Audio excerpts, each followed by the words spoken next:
Entonces las leyes de Levítico protegían contra el contagio, el contacto con un enfermo, el contacto con un gentil, con un cadáver, con ciertos animales. Andaban todos con tapaboca.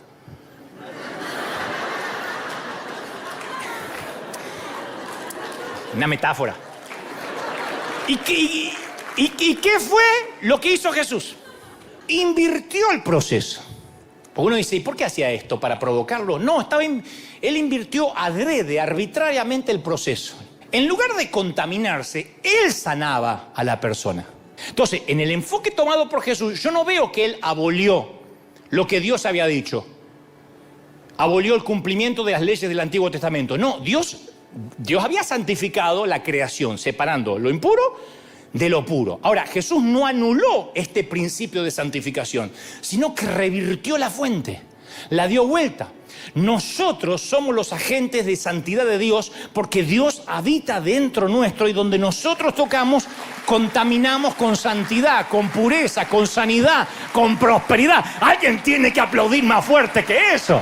Nosotros. Entonces, en medio de un mundo impuro, podemos caminar como lo hizo Jesús, buscando forma de ser fuentes de santidad. Los enfermos y tullidos no son para nosotros puntos de contaminación. Nadie es punto de contaminación para nosotros. Nadie. No importa la enfermedad que tengan, nadie es punto de contaminación si creemos esta palabra. Nosotros estamos llamados a extenderles esa sanidad, esa misericordia, a ser portadores de gracia, no evitadores del contagio. Jesús no dijo, bueno, yo llego hasta el leproso. Qué sé yo, un ciego te toco, pero un leproso, mejor de lejito, no corramos riesgo. Todavía no llegué a la cruz. ¡No! Él dijo, yo traigo la santidad. Yo hago puro lo impuro. No llames impuro lo que yo santifiqué, dice el Señor. No voy a aclarar mucho porque el que tiene oídos que oiga, pero a la iglesia le tomó tiempo adaptarse a este cambio. De no haber sido así, Pedro no hubiese necesitado la visión del techo. Si Dios ya había dicho, el Señor ya había dicho que le vayan a predicar a todos. El Espíritu Santo envió a Felipe a un camino desértico, se encontró con un extranjero, un hombre de color, que además era considerado impuro bajo las normas del Antiguo Testamento, era un nuco, o sea, tenía los testículos dañados. Y Felipe lo bautizó y fue el primer misionero enviado al África. Dios ni siquiera le importaba que era un nuco. El apóstol Pablo, quien fuera al principio, él mismo diría, fariseo entre fariseos, que muchas mañanas le había dado gracias a Dios, gracias que no nací gentil, gracias que no nací esclavo. Ese era Pablo. Un día, cuando se encuentra con Cristo, escribe esta revolucionaria frase, dice, ya no hay judío, ni griego, ni esclavo, ni libre, ni varón, ni mujer, todos sois unos en Cristo Jesús. ¡Aleluya! Entonces, ¿qué hizo la muerte de Jesús? Tiró abajo las barreras, los muros que se querían levantar, que habían separado a la gente en categorías. Pasaron 21 siglos desde que Dios iluminó a Pedro encima de un techo. Y sin embargo, aquella visión a mí me hizo muchos cambios en mi vida, muchísimos. Dos fundamentales. A mí me afecta personalmente en que, en primer lugar, facilita mi acceso a Dios. Yo nací en una iglesia donde yo no podía llegar a Dios. A Dios llegaban los pastores más rápido que yo. Los apóstoles, los profetas. Ay, usted pastor que ora tanto, que usted lo usa tanto, ore por mí. No me impone la mano profeta. Tenía un profeta o alguien que aparentaba ser ungido, hacíamos fila porque estaba cerca de Dios. Nosotros no, éramos como los gentiles. Entonces parecía que en mi iglesia que nadie había leído la visión de Pedro, ni los cambios que introdujo Jesús. Muchos me dicen, ¿estás dolido con tu congregación de niños? No, a mí me duele que esto todavía exista. Que yo ya no soy niño y esto exista. Entonces cada domingo los gentiles pasábamos al altar y el pastor oraba por nosotros.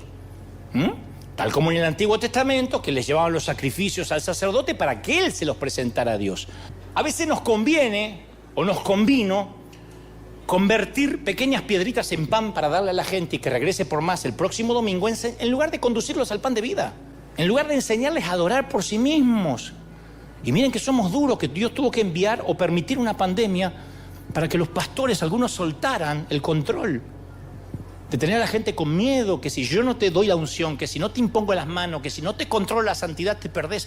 Y hay un montón de gente que no se perdió, que aprendió a adorar solo, que aprendió a leer la Biblia, que el Espíritu Santo lo bendijo, que lo hizo crecer. Pero para Hebreos 4:14, en Hebreos 4:14 dice que cualquiera de nosotros entra directamente a Dios, ya no hay intermediarios. Por más que respetemos al pastor, todos entramos directamente.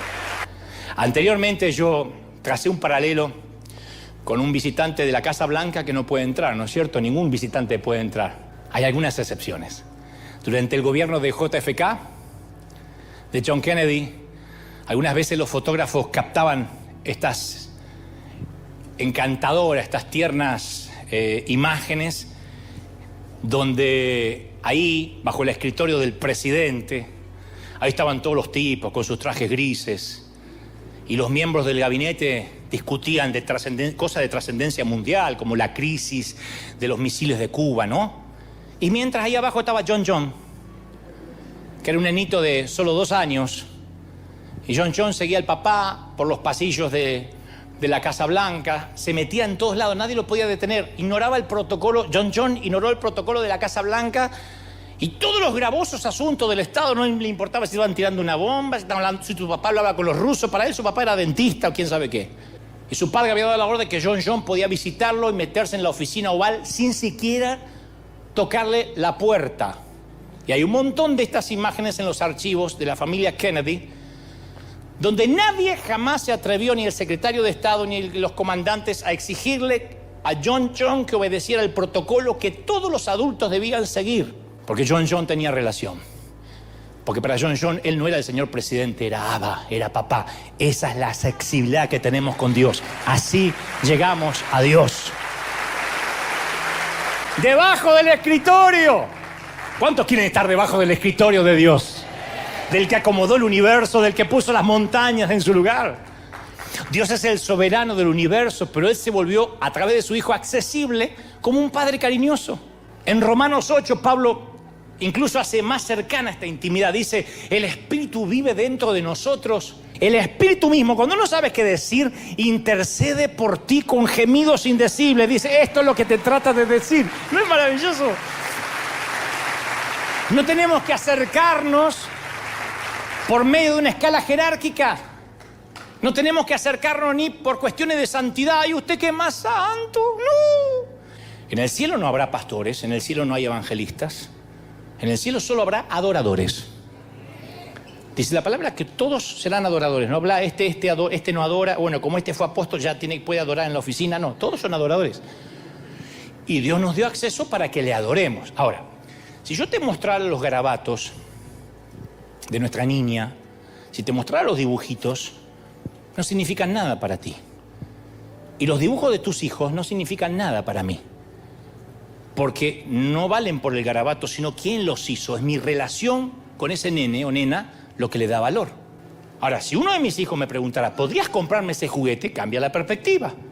Hay más poder en la palabra papi que Señor. Hay más poder en Abba que Señor, Dios del universo. Hay más poder en papi que Señor. ¡Aleluya!